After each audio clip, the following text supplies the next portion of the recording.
नमस्कार, मैं हूं नेहा श्रीवास्तव। सुबह के 7 बज गए हैं और सुबह सवेरे में आप सभी का स्वागत है। चलिए बुलेटिन की शुरुआत मध्य प्रदेश की खबरों के साथ कर लेते हैं, जहां मध्य प्रदेश में डॉक्टर मोहन यादव सरकार की मंत्री परिषद का सोमवार को विस्तार हुआ है। मंत्रिमंडल के पहले विस्तार में 28 विधायकों ने मंत्री पद की शपथ ली है। इसमें 18 कैबिनेट, 6 राज्य मंत्री स्वतंत्र प्रभार और 4 राज्य मंत्री बने हैं। सबसे पहले कैलाश विजयवर्गीय के साथ 4 अन्य विधायकों ने कैबिनेट मंत्री परिषद की शपथ ली। इसके बाद सीएम डॉक्टर मोहन यादव और दोनों डिप्टी सीएम जगदीश देवड़ा और राजेंद्र शुक्ल राजभवन में मौजूद रहे। शिवराज सरकार में मंत्री रहे 6 को मोहन यादव सरकार में भी मंत्री पद मिला है। इनमें तुलसी सिलावट, विजय शाह, गोविंद सिंह राजपूत, विश्वास सारण, विजय शाह, प्रद्युम्न सिंह तोमर के नाम शामिल हैं। बता दें कि मध्य प्रदेश विधानसभा चुनाव का रिजल्ट 3 दिसंबर को आया था।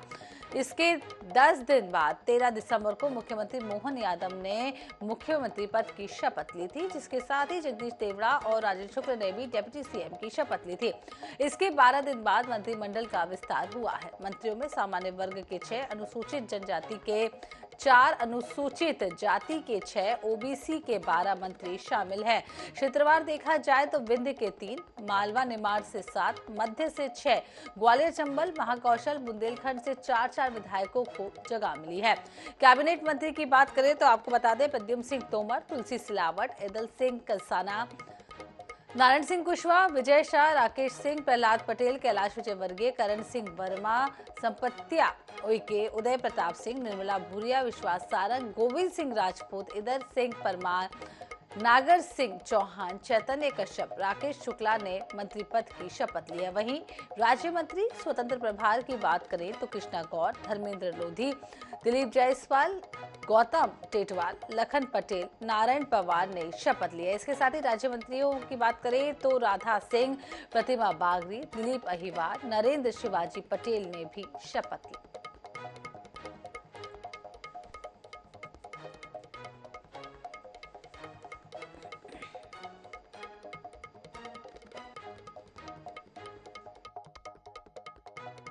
सरकार का गठन हो गया है, कैबिनेट का गठन हो गया है, राज्य मंत्री बनाए गए हैं बीजेपी के पूर्व सह मीडिया प्रभारी और उदयपुरा से विधायक शिवाजी पटेल साहब। सर, कैसा लग रहा? बिल्कुल निश्चित रूप से देखिए, मेरे को तो आप सभी मीडिया के बंधुओं के साथ में 25 साल हो गए कि भारतीय जनता पार्टी के मीडिया विभाग से जुड़े हुए, तब से आपका मेरे को निश्चित रूप से निरंतर सहयोग प्रेम मिलते रहा है। और भारतीय जनता पार्टी के एक पोलिंग बूथ एजेंट के रूप में मैंने काम करना प्रारंभ किया था कार्यकर्ता के नाते। भारतीय जनता पार्टी में ही केवल ये संभव है कि एक पोलिंग एजेंट कार्यकर्ता रहा हो, उसको आज विधायक बनाया और राज्य मंत्री के रूप में शपथ दिलाई है। आपकी अब क्या प्राथमिकता रहने वाली है? मंत्री पद मिल गया है, क्या कैसे काम करें? देखिए, निश्चित रूप से मेरा तो केवल एक ही प्राथमिकता है कि एक कार्यकर्ता के नाते मैं जनता की जो सेवा कर सकूं।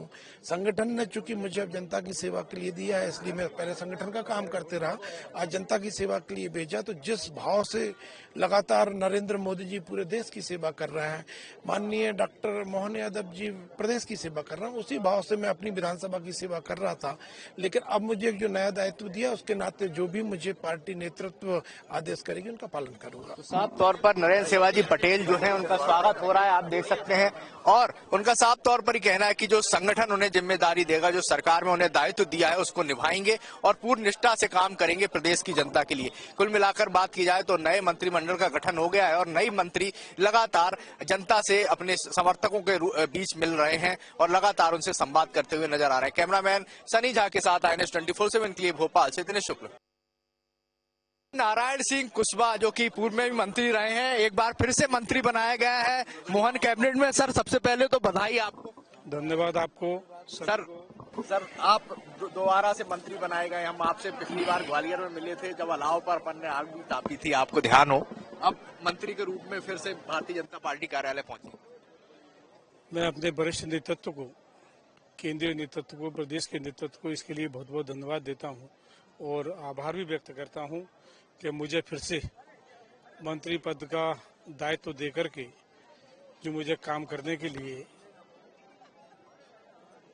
जो भी विभाग या कहीं भी मुझे जो भी जिम्मेदारी आगे और मिलेगी, उस पर मैं काम करूंगा जो पूरा प्रदेश के विकास के लिए, प्रदेश को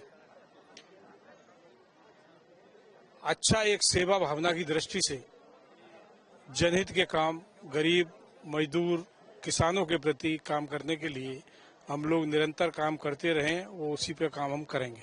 प्राथमिकताओं की बात करें तो लोकसभा चुनाव भी आ रहे हैं, तो क्या प्राथमिकता रहने वाली है मुख्य रूप से?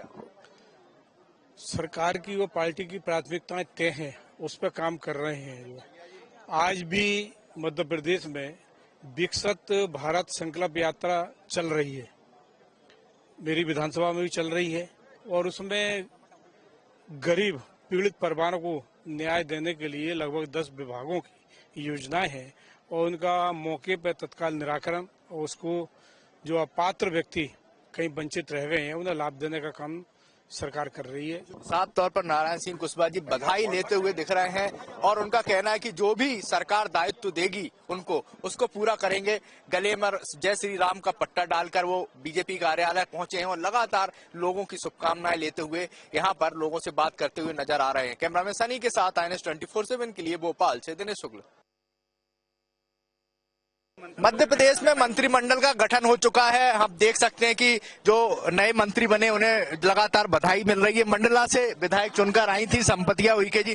मैडम, मंत्री बनाया गया है अब। मैंने कभी सोचा नहीं था कि मैं यहाँ पे आऊंगी, किंतु ये भारतीय जनता पार्टी एक ऐसी पार्टी है कि जो साधारण कार्यकर्ताओं का सम्मान करती है।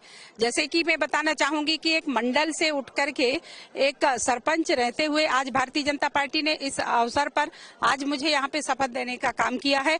एक भारतीय जनता पार्टी ही है, एक ऐसी पार्टी है जो मुझे राज्यसभा में भी भेजा था, और आज महिलाओं का सम्मान की बात कहूं तो एक भारतीय जनता पार्टी एक ऐसी पार्टी है जो महिलाओं को सम्मान देती है। क्या प्राथमिकता रहने वाली है आपकी? अब हमारे वरिष्ठों के मार्गदर्शन पे अच्छा काम करेंगे, और जैसे हमारे मुखिया हैं उनके आधार पे हम अच्छा काम करेंगे। अच्छा काम करेंगे। संगठन बीजेपी का ऐसा संगठन है जो नीचे से उठाकर ऊपर मंत्री तक ले जाता है, ये साफ तौर पर संपतिया यूके का कहना है, और उन्हें अब मंत्री बनाया गया है। अब वो प्रदेश के लिए काम करेंगी, मोहन सरकार में लगातार अपना योगदान देंगी। साफ तौर पर उन्होंने पार्टी नेतृत्व का धन्यवाद किया। कैमरामैन सनी के साथ INS 24/7 के लिए भोपाल से दिनेश शुक्ल। हम देखें अलग अलग चेहरों में, और उन्हीं में से एक चेहरे शामिल हैं जिनके संदर्भ में हम बात करेंगे। वो है चेतन कश्यप जी, और चेतन कश्यप जी की पहचान ये है इस संदर्भ में कि वो स्वयं एक अगर बात करें तो मालवा को रिप्रेजेंट करते हैं। सर, एक तो आप मालवा को रिप्रेजेंट करते हैं, बहुत महत्वपूर्ण बात यह है कि मालवा को खूब आशीर्वाद मिला इस बार, हमने देखा है।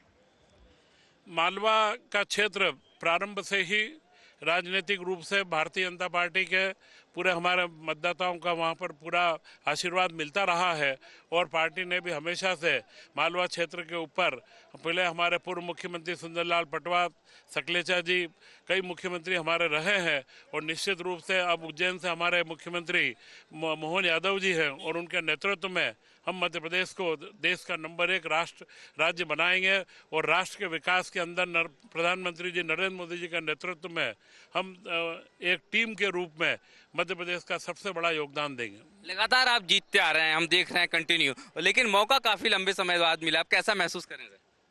भारतीय जनता पार्टी के अंदर कार्यकर्ताओं का जब अवसर आता है, उन्हें बराबर समय के ऊपर उनकी उपयोगिता के अनुसार दायित्व दिया जाता है। मैं ऐसा मानता हूं कि मुझे जो दायित्व दिया है यह कोई पहले दिया बाद में दिया का विषय नहीं है। हम जनता की सेवा के लिए हैं, और सेवा का कार्य हम विधायक रहते हुए भी कर रहे थे, और अब मंत्री बनने के बाद भी करेंगे। एक आखिरी सवाल है सर, औद्योगिक विकास पे काफी ध्यान होगा, क्योंकि आपका खुद का भी उद्योगों में काफी इंटरेस्ट है, और आपका क्षेत्र जो है बहुत इंडस्ट्रियल एरिया है। आपके शहर में इतनी सारी संभावनाएं, सेव, नमकीन, साड़ी, सोना, सब कुछ। रतलाम के पास से 8 लेन एक्सप्रेस वे निकल रहा है, और वहाँ पर हम एक मेगा इंडस्ट्रियल पार्क की आधारशिला प्रधानमंत्री नरेंद्र मोदी जी ने रखी है। अब उसे हम जल्द से जल्द पूर्ण करके देश और दुनिया के बड़े से बड़े उद्योगपतियों को आकर्षित करेंगे, जिससे वो मध्य प्रदेश की GDP के साथ में राष्ट्रीय हमारे योगदान के अंदर भी सहयोगी बने। Thank you very much sir. तो ये चेतन कश्यप जी ने कहा कि हम औद्योगिक विकास पे फोकस करेंगे, और मालवा को खूब आशीर्वाद मिला है, ये कहना है उनका। शर्मा जी हमारे साथ में है। सर, एक तो शुभकामनाएं आपको बहुत सारी, एक बार फिर मौका दिया है आपको, बहुत बहुत धन्यवाद। सर क्या है धन्यवाद, संगठन को धन्यवाद। जी, जिस तरह से आप देखेंगे कि एक ब्रेक के बाद आपको वापस बुलाया गया, किस तरह से विकास के लिए सोचा है आपने? विकास विकास विकास विकास 25 साल से लगातार काम किया है, आगे भी आपके साथ में काम करते रहेंगे और आपका ये प्रेम बना रहेगा, ये मैं पूरी उम्मीद करता हूँ। शारदा मैया और हनुमान जी का आशीर्वाद भी मिल गया आपके क्षेत्र? बिल्कुल, निश्चित रूप से छीन वाले हनुमान दद्दा और नर्मदा मैया का बहुत बड़ा हिस्सा मेरी विधानसभा से होकर जाता है, तो निश्चित रूप से नर्मदा मैया और हनुमान दद्दा की कृपा है और गौ माता की कृपा है। सर, पहली नरेंद्र शिवाजी पटेल हैं, पहली बार के विधायक हैं, मौका दिया गया है बतौर मंत्री, पहले तो किस तरह देखते हैं, आपको कितनी उम्मीद थी? सामान्य तौर पे हम पुराने कार्यकर्ता है, कई चुनाव लड़ चुके हैं, बहुत सामान्य बात है ये। पार्टी की जिम्मेदारी हमें मिली है, हम सिर्फ विकास का स्वीकार करते हैं उसको। दिग्विजय सिंह जी के गढ़ को भी माना जाता है आपका क्षेत्र? दिग्विजय सिंह का गढ़ नहीं, कब के तंबू खड़ गए दिग्विजय सिंह के, वहां से कोई दिग्विजय सिंह नहीं। दिग्विजय सिंह का लड़का भी एरिया रगड़ जीता 2000 वोट से। राजपूत जी भी यहाँ पर हैं, हम देखेंगे कि उनको एक बार फिर मंत्री बनाया गया है, लेकिन सबसे महत्वपूर्ण बात यह है कि दो केंद्रीय मंत्री भी आपके साथ विधानसभा में शामिल रहे। सर, सागर जिले से आपको मौका दिया है। अच्छी बात है, केंद्रीय मंत्री भी हम लोगों के साथ काम कर रहे हैं, तो ये तो हम लोगों के लिए सौभाग्य की बात है। हमारे वरिष्ठ नेता हैं जिनको आज हम लोगों के साथ मंत्री पद की शपथ दी गई, ये हम लोगों के लिए गौरव की बात है। हम सब लोग मिलकर काम करेंगे, सबको साथ लेकर चलेंगे और मुख्यमंत्री आदरणीय मोहन यादव जी के नेतृत्व में एक टीम भावना से काम करेंगे और जो लक्ष्य दिया है वो लक्ष्य पूरा करेंगे। पहली बार आपको मौका मिला, पहली बार विधायक बने और पहली बार मंत्री बने। जी जी, नया अनुभव है। शीर्ष नेतृत्व को उसके लिए बहुत बहुत आभार और धन्यवाद व्यक्त करूंगी कि उन्होंने मुझे इस योग्य समझा और बड़ों के नेतृत्व में मैं काम करूंगी, उनके मार्गदर्शन में काम करूंगी, साथ ही अपने नए अनुभवों को भी उसके बीच में रखूंगी। रैगांव को बहुत उम्मीद है क्योंकि काफी पिछड़ी विधानसभा है। जी बिल्कुल, रैगांव के लिए काम करें। जी सर, काफी इंतजार था जबलपुर को खास तौर पे आपका। मैं अपने नेतृत्व के प्रति आभार प्रकट करता हूं, जिन्होंने जिम्मेदारी हम सभी को सौंपी है और हमारी कोशिश होगी कि सभी मिलजुल कर माननीय प्रधानमंत्री जी की विकासवादी सोच के अनुसार मध्य प्रदेश को विकास की नई ऊंचाइयों पर लेकर जाएं। और माननीय प्रधानमंत्री जी ने जिन 4 जातियों के बारे में बार बार कहा है, उनको सरकार महसूस हो सके और उनको साथ में लेकर मध्य प्रदेश विकास के रास्ते पर आगे बढ़े। सर जी हमारे साथ में, सर सबसे पहले शुभकामनाएं। सबसे कोने से मध्य प्रदेश के आप आते हैं, एक अलग सा क्षेत्र है, वहाँ को विकास की बहुत दरकार है उस क्षेत्र में। निश्चित तौर पर मेरा विधानसभा मध्य प्रदेश के सबसे अंतिम छोर में है और पहली बार आजादी के बाद पहली बार कोतमा विधानसभा को कोई मंत्री के रूप में मैं प्राप्त हुआ हूँ। इसके लिए मैं प्रदेश नेतृत्व को व केंद्रीय नेतृत्व को दोनों के प्रति कृतज्ञ हूँ, आभारी हूँ। माइनिंग एरिया और तमाम मजदूरों का काफी बड़ा वर्ग है, उनको काफी उम्मीदें थी, पहली बार प्रतिनिधित्व मिला है, कैसे उन लोगों का उत्थान होने वाला है? नहीं, निश्चित तौर पर उनके उम्मीद पर हम पूरा काम करते आ रहे हैं शुरू से और खरा उतरेंगे। Thank you. तो ये दिलीप जायसवाल जी थे हमारे साथ में, कोतमा से विधायक बने और उसके बाद पहली बार मंत्री बने हैं। मध्य प्रदेश के अंतिम छोर पे उनकी विधानसभा और उनका कहना है कि विकास को अंतिम छोर तक पहुंचाना है। सोमवार को मोहन मंत्रिमंडल में 28 विधायकों को शामिल किया गया है, जिसमें प्रदेश के सतना जिले के रेगांव विधानसभा से विधायक प्रतिमा बागरी को भी जगह मिली है। प्रतिमा बागरी को मंत्रिमंडल में जगह मिलने के बाद समर्थकों में बेहद उत्साह नजर आया। बता दें कि प्रतिमा बागरी ने चुनावी इतिहास में रिकॉर्ड मतों से जीत हासिल की है। प्रतिमा बागरी ने समाज कार्य में मास्टर्स और डिग्री उसमें ले रखी है, इसके साथ ही LLB भी कर रखा है।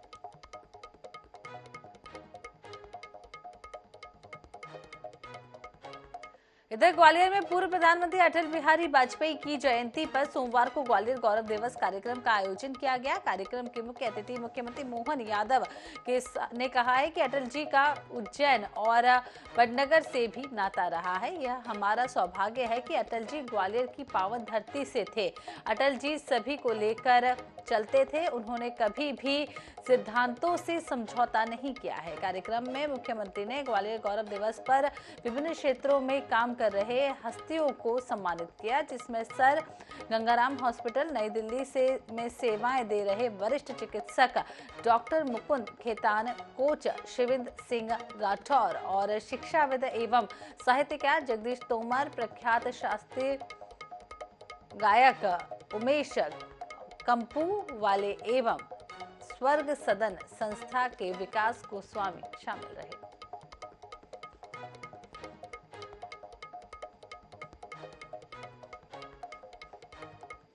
गौरव दिवस का जो आनंद है स्वर्गीय अटल बिहारी वाजपेयी जी और सुशासन के लिए इसको हमने मनाना प्रारंभ किया है। मेरी अपनी ओर से जोरदार तालियां बजा करके राज्य सरकार के माननीय शिवराज सिंह जी चौहान के समय ये जो निर्णय किया गया, जोरदार तालियां बजाए गौरव दिवस के लिए अटल बिहारी वाजपेयी जी के जन्म दिवस के अवसर पर। क्योंकि ये बात सही है कि अटल बिहारी वाजपेयी जी का जो व्यक्तित्व है एक ऐसा अद्वितीय व्यक्तित्व रहा है। हम सब जानते हैं क्या उनके भाव और भाषा और भाषण के माध्यम से फटकड़ स्वभाव, लेकिन माधुर्य का, उनका जो प्रेम लुटाने का, सबको लेके चलने का, जीवन की विविधताओं से हम सब ने उनके वो दृश्य को भी देखा है।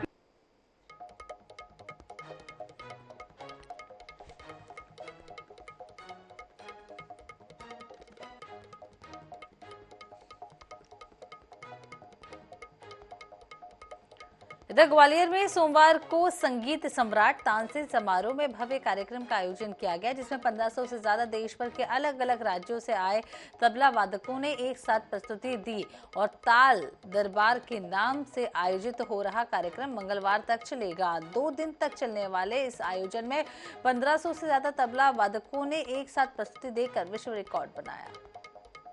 का ये जो दिन हमारे लिए बहुत अद्वितीय रहा है।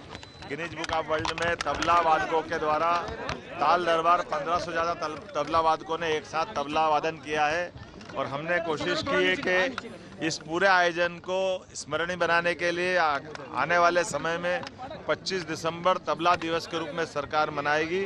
और मैं इस अवसर पर श्रीमान सिंधिया जी, माननीय हमारे विधानसभा के अध्यक्ष माननीय नरेंद्र सिंह तोमर जी सबके साथ यहाँ सम्मिलित हुआ। मैं सबके लिए शुभकामना देता हूँ और उम्मीद करता हूँ कि आज का ये आयोजन हम सबके लिए सदैव स्मरणीय रहे। मेरी अपनी ओर से बधाई।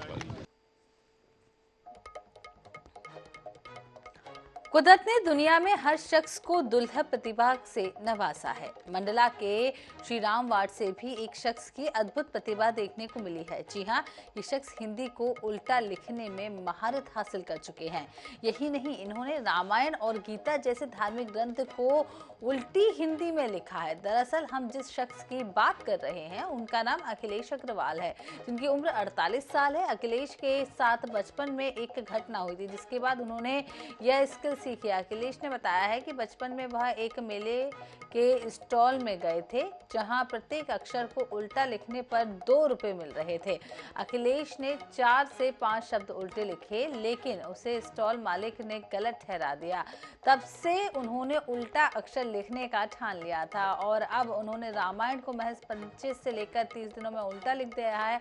इतना ही नहीं, और भी धार्मिक ग्रंथों जैसे भगवत गीता को भी उन्होंने मात्र 4 दिनों में पूरा कर लिया है। अखिलेश का कहना है कि उनकी लिखी उल्टी रामायण अयोध्या में रखी जाए।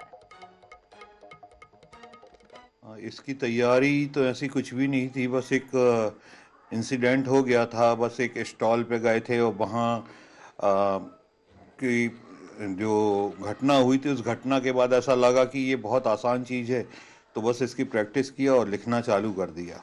जहाँ तक प्रेरणा की बात है, तो घर वालों ने ही मुझे बोला कि जब इतना सब लिखते हो तो कुछ ग्रंथ लिख दो। तो फिर मैंने रामायण और भगवत गीता भी मिरर इमेज पर लिखा है। यहाँ रुकते छोटे से ब्रेक के लिए, और ब्रेक के बाद देखेंगे छत्तीसगढ़ से जुड़ी खबरें।